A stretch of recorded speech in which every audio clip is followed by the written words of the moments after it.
some other infectious particles other than viruses.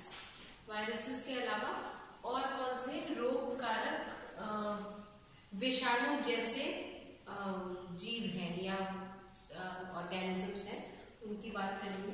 तो viruses का तो आपने पढ़ ही लिया है अभी तक। माइक्रो ऑर्गेनिजम्स में बैक्टीरिया भी जानते हैं आप।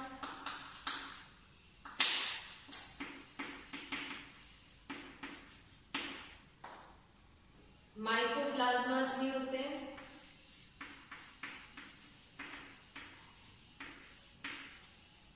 ठीक है, फिर वायरॉइड्स होते हैं, प्रायॉन्स होते हैं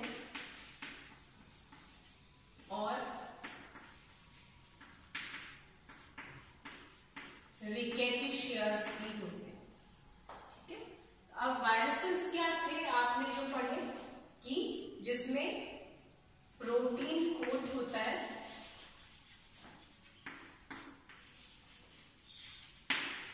और प्रोटीन कोट चारों तरफ होता है और अंदर न्यूक्लिक एसिड होता है। अब ये न्यूक्लिक एसिड या तो डीएनए है या आरएनए है, दोनों कभी नहीं होते। ठीक है, फिर बैक्टीरिया की बात करें तो बैक्टीरिया प्रोकैरियोट्स है, मोनेरा ग्रुप में आते हैं और सेल वॉल सेल मेम्ब्रेन दोनों होता है। सेल ऑर्गेनल्स नहीं होते हैं जो मेम्ब्रेन बाउंड होते हैं, मतलब झिल्ली युक्त कोशिकांग नहीं होते हैं। और डीएनए आरएनए दोनों उपस्थित होते हैं। तो हम क्या कहेंगे कि membrane bound cell organelles absent, cell wall and cell membrane present, DNA and RNA present। ठीक है, और ये पैरासिटिक भी हो सकते हैं, सिम्बायोट भी हो सकते हैं और फ्री लिविंग भी हो सकते हैं। ठीक है, तो ये हो गए बैक्टीरिया की बात। फिर हम आते हैं माइकोप्लाज्मा पे। तो माइकोप्लाज्मा भी प्रोकैरियोट है, सेल वॉल एब्सेंट होता है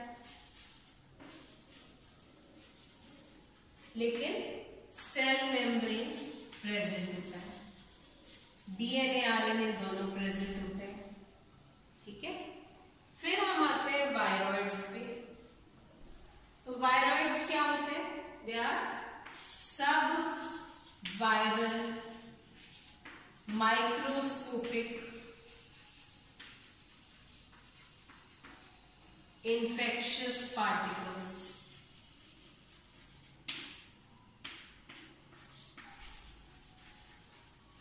इनमें न्यूक्लिक एसिड होता है।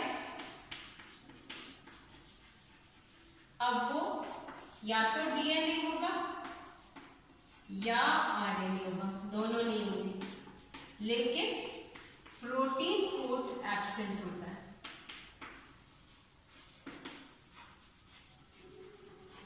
ठीक है, फिर हम आते हैं प्रायॉन्स पर। प्रायॉन्स जो है ये भी स्मॉलेस्ट इन्फेक्शियस पार्टिकल्स हैं। इनमें न्यूक्लिक एसिड टोटली एब्सेंट होता है, कोई भी तरह का न्यूक्लिक एसिड नहीं होता, ओनली प्रोटीन कोट प्रेजेंट। ठीक है, फिर आते हैं रिकेट्शियास। रिकेट्शियस जो है ये स्मॉलेस्ट प्रोकैरियोट्स हैं।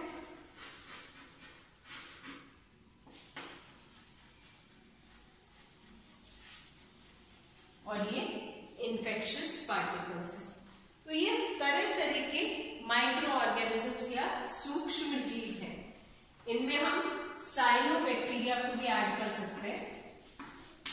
साइनोबैक्टीरिया का दूसरा नाम होता है ब्लू ग्रीन एल्गी।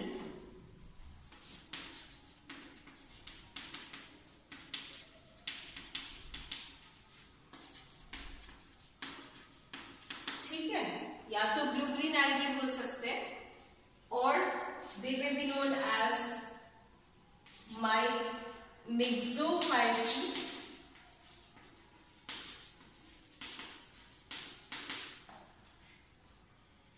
और साइनोफाइसी।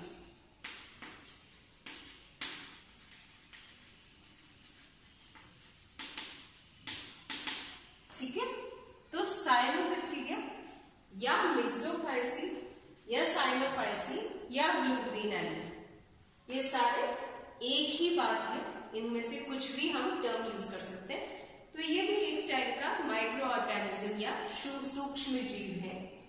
ये प्रोकैरियोटिक होते हैं, इनमें मेम्ब्रेन बाउंड सेल ऑर्गेनल्स नहीं होते।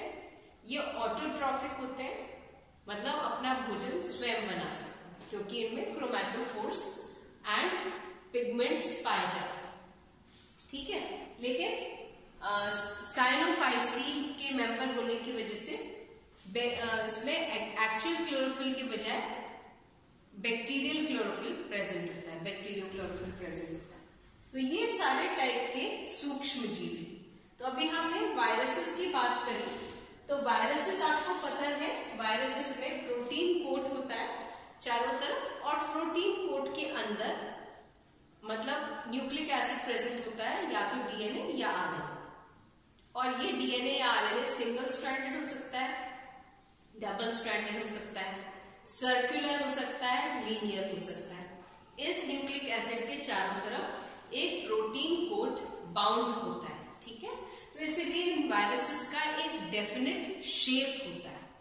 ठीक है, जब हम बैक्टीरिया में आते हैं तो बैक्टीरिया प्रोकैरियोटिक है, मोनेरा में आता है क्लासिफिकेशन में। अच्छा, वायरसेस में न्यूक्लिक एसिड में या तो डीएनए है या आरएनए है। बैक्टीरिया प्रोकैरियोट्स है, इनमें झिल्ली युक्त कोशिका उपस्थित नहीं होते, और सेल वॉल, सेल मेम्ब्रेन, कोशिका भित्ति, कोशिका झिल्ली दोनों प्रेजेंट होती है।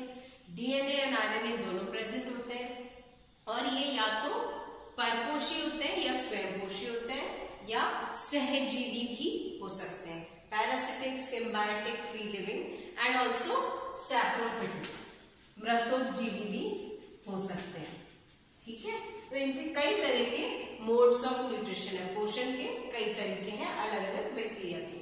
फिर माइकोप्लाज्मा पे आते हैं, तो हम कह रहे हैं माइकोप्लाज्मा में ये प्रोकैरियोट है, सेल वॉल एब्सेंट है, और ये प्लियोमॉर्फिक है। प्लियोमॉर्फिक का मतलब क्योंकि इसके चारों तरफ कोशिका भित्ति नहीं होती, तो ये अपना शेप चेंज करते रहते हैं। तो इनको जोकर्स ऑफ माइक्रोबायोलॉजी भी बोलते हैं, क्योंकि जैसे जोकर अपने तरह तरह के मुंह बना बना के लोगों को हंसाता है, ये भी अपने फेशियल एक्सप्रेशंस, हम फेशियल एक्सप्रेशंस ऐसे ही कह रहे हैं, वरना ये अपना शेप चेंज करते रहते हैं। ठीक है, फिर हम आते हैं वायरॉइड्स पे। आपको पता होना चाहिए वायरसेस, वायरॉइड्स एंड प्रायॉन्स में क्या डिफरेंस है, ये इंपॉर्टेंट है। तो वायरॉइड्स जो है ये only nucleic acid, either DNA और आरएनए, या तो डीएनए हो या आरएनए हो, और वो डीएनए नेकेड होगा, उसके चारों तरफ कोई प्रोटीन कोट या कैप्सिड नहीं होगा। और ये जो है डीएनए या तो डबल स्ट्रैंडेड होगा या सिंगल स्ट्रैंडेड होगा, आरएनए होगा तो आरएनए भी या तो डबल स्ट्रैंडेड होगा या सिंगल स्ट्रैंडेड होगा, इलॉन्गेटेड होगा, कई बार सर्कुलर भी हो सकता है। तो हम क्या देखते हैं, मान लीजिए सिंगल स्ट्रैंडेड आरएनए है, ऐसे ये सिंगल स्ट्रैंडेड सर्कुलर आरएनए है, कई जगहों पे वही आरएनए डबल स्ट्रैंडेड हो गया मान लीजिए, और चारों तरफ इसकी कोई प्रोटीन कोट नहीं है, तो ये कहलाता है वायरॉइड। और वायरॉइड को डिस्कवर करने वाले वैज्ञानिक का नाम था डाइनर। 1971 में डाइनर ने वायरॉइड्स को डिस्कवर किया, और जो वायरॉइड्स होते हैं वो एनिमल्स में और ह्यूमन बींग्स में और प्लांट्स में बहुत सारे डिजीजेस कॉज करते हैं। डिजीजेस के आपको नाम पता होने चाहिए, कौन से वो डिजीजेस हैं जो वायरॉइड्स द्वारा होते हैं, क्या है वो अभी हम देखते हैं।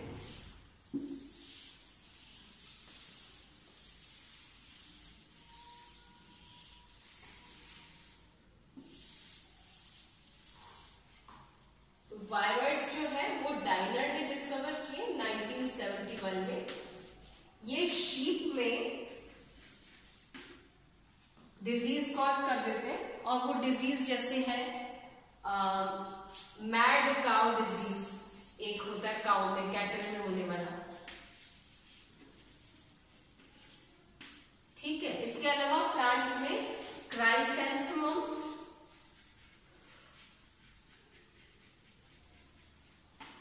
क्लोरोटिक मॉटल, क्यूकम्बर, स्टंट, ठीक है, एंड पेल फ्रूट डिजीज भी कॉज कर देते हैं। मैड काउ डिजीज कैटल में कॉज करते हैं, शीप में स्क्रेपी डिजीज कॉज कर देते हैं, और ह्यूमन बींग्स में कहा जाता है कि अल्जाइमर्स का कॉज वायरॉइड्स द्वारा है। तो ये वायरॉइड्स जो है, क्योंकि इनके चारों तरफ कोई प्रोटीन कोट या कैप्सिड नहीं होता, इसलिए इनका कोई डेफिनेट शेप भी नहीं होता है, ठीक है। जैसे कि वायरसेस में आप कहते हैं इलॉन्गेटेड शेप है, टैडपोल शेप है, राउंड है, उसके चारों तरफ स्पाइक्स प्रेजेंट है, ऐसा कोई हेक्सागोनल है, ऐसा कोई पर्टिकुलर शेप नहीं होता वायरॉइड्स का, because of the absence of protein coat. अब नेक्स्ट हम आते हैं प्रायॉन्स पे।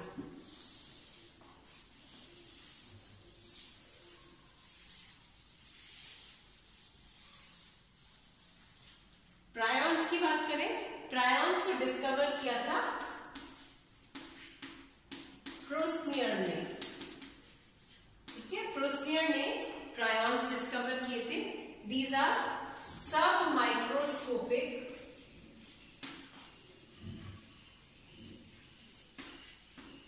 infectious particles, no nucleic acid, किसी तरह का कोई न्यूक्लिक एसिड नहीं होता, ना डीएनए ना आरएनए, लेकिन इनमें प्रोटीन कोट जरूर प्रेजेंट होता है। प्रोटीन जो है कुछ न्यूक्लियोटाइड्स का, लगभग 300 या 350 3000 न्यूक्लियोटाइड्स का प्रोटीन होता है, और ये प्रोटीन ही वो इन्फेक्शियस पार्टिकल है जो वायरल डिजीज, जो एक तरह की डिजीज कॉज कर सकता है। तो ये जो प्रोटीन है, ह्यूमन बींग्स में जब रिसर्च हुआ तो पता चला कि नॉर्मल प्रोटीन जो एनिमल सेल, ह्यूमन बींग के सेल में उपस्थित है, वही प्रोटीन अगर उसकी फोल्डिंग चेंज हो जाए किसी तरह से, किसी म्यूटेशन से या किसी तरह से, जो उस प्रोटीन की फोल्डिंग थी वो अगर चेंज हो गई तो वो कन्वर्ट हो जाता है प्रायॉन में, क्योंकि प्रायॉन एक सब माइक्रोस्कोपिक इन्फेक्शियस पार्टिकल है जो सिर्फ प्रोटीन का बना हुआ है। तो नॉर्मल जो है, इसको जैसे हम कहेंगे प्रायॉन, तो ये नॉर्मल प्रोटीन पार्टिकल है, PRP, ठीक है। और दूसरा फॉर्म इसका है फॉर एग्जाम्पल PRP। तो ये तो दो फॉर्म्स में एनिमल बॉडी या ह्यूमन बॉडी के अंदर रहता है, ये दो फॉर्म्स है। जब ये स्मॉल PRP है तो ये नॉन इन्फेक्शियस है, नॉर्मल है, ये नॉर्मल सेल में प्रेजेंट। कैपिटल होते ही ये इन्फेक्शियस हो जाता है। अब जैसे मान लीजिए स्केबीज डिजीज ये कॉज करने लगा, तो हम इसको स्क्रेपी डिजीज कॉज करने पे ऊपर हमने सुपरस्क्रिप्ट SC कर दिया। तो नॉन इन्फेक्शियस नॉर्मल तो स्मॉल p है और कैपिटल में वो इन्फेक्शियस में हो गया। तो ये प्रुस्नियर ने प्रायॉन्स डिस्कवर किए थे। लास्ट आता है रिकेट्शियस। रिकेट्शियस जो है ये बैक्टीरिया से अलग है। बैक्टीरिया से अलग क्यों है? स्मॉलेस्ट इन्फेक्शियस पार्टिकल है, स्मॉलेस्ट प्रोकैरियोट है, और ये नॉर्मल जो एनिलीन डाइज होते हैं, एनिलीन डाइज है, अभिरंजक है, जिनसे हम बैक्टीरिया को स्टेन करते हैं, उनसे ये स्टेन नहीं हो पाते। दूसरी चीज, ये गिएम्सा स्टेन से स्टेन हो पाते हैं। ये डिफरेंस आपको पता होना चाहिए नॉर्मल बैक्टीरिया और रिकेट्शिया से। तो ये स्मॉलेस्ट प्रोकैरियोट्स हैं, एनिलीन डाइज जिससे हम बैक्टीरिया या जीवाणुओं को अभिरंजित करते हैं, उनसे ये नहीं हो पाते। गिएम्सा स्टेन से ये अभिरंजित हो पाते हैं। ये भी बहुत सारी डिजीज कॉज करते हैं, जैसे इनसे होने वाले, आपको पता है, स्क्रब टाइफस डिजीज,